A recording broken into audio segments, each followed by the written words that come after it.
लोकसभेच्या 5व्या टप्प्याच्या मतदानाची प्रक्रिया काल पार पडली असून यात ठाणे लोकसभा, भिवंडी व कल्याण लोकसभेचा समावेश आहे। एकंदरीत पाहायला गेलं तर काल झालेल्या मतदानामध्ये एकंदरीत मोठ्या प्रमाणाचा वाद विवाद त्याचबरोबर मतदारांचा गोंधळ मोठ्या प्रमाणात उडला असून या मतदानाचा गोंधळ उडाला तरी देखील ठाण्यात 45% तर कल्याण लोकसभेत 47% तर भिवंडीमध्ये 48% मतदान जे आहे ते काल मतदारांनी आपला हक्क बजावत 48% मतदान केलेलं आहे। मात्र यांचा मतदारांचा हक्क बजावल्यानंतर संबंधित अधिकाऱ्यांनी त्यांच्या मतपेट्या ज्या आहेत त्या सील करून पोलीस निगराणीत प्रत्येक लोकसभेच्या सेंटर पॉइंटमध्ये सुरक्षितपणे ठेवण्यात आलेले आहेत। ओएसिस फर्टिलिटीच्या तज्ञांनी IVF उपचार पद्धतीद्वारे 1 लाखांहून अधिक जोडप्यांना मातृत्व प्राप्तीचा आनंद दिला आहे।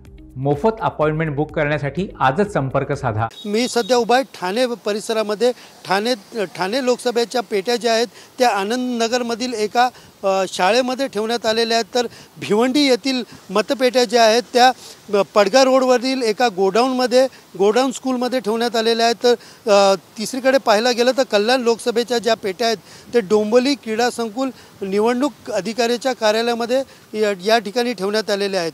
या विशेषतः पाहायला गेलं तर या ठिकाणी मोठ्या प्रमाणात पोलिसांचा बंदोबस्त जो आहे या ठिकाणी ठेवण्यात आलेला आहे आणि त्या पोलिसांच्या बंदोबस्तामध्ये या पेट्या ज्या आहेत त्या सील करून ठेवण्यात आलेल्या आहेत। येत्या 4 तारखेला दिल्लीतील संसदेत कोण पोहोचणार यावर शिक्कामोर्तब होणार आहे। मात्र काल झालेल्या मतपेट्या ज्या आहेत संबंधित निवडणूक अधिकाऱ्यांकडून सील करत शासकीय जागेवरती आणि त्यांच्या निगराणीमध्ये या ठिकाणी ठेवण्यात आलेल्या आहेत। या पेट्या 4 जूनला पोलिसांच्या सुरक्षित 4 जूनपर्यंत पोलिसांच्या सुरक्षित निगराणीमध्ये या ठेवण्यात येणार आहेत। विशेषतः पाहायला गेलं तर 4 जूनलाच नेमकं या पेट्या उघडल्यानंतर मतदारांनी कोणाला मत दिले हे चित्र स्पष्ट होणार आहे। कॅमेरा पर्सन गणेश रहाटेसह सुनील जाधव, TV9 मराठी, ठाणे।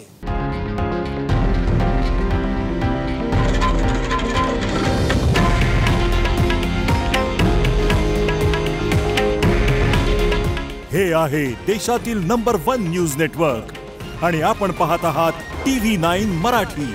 काळजी तुमची, हित महाराष्ट्राचं।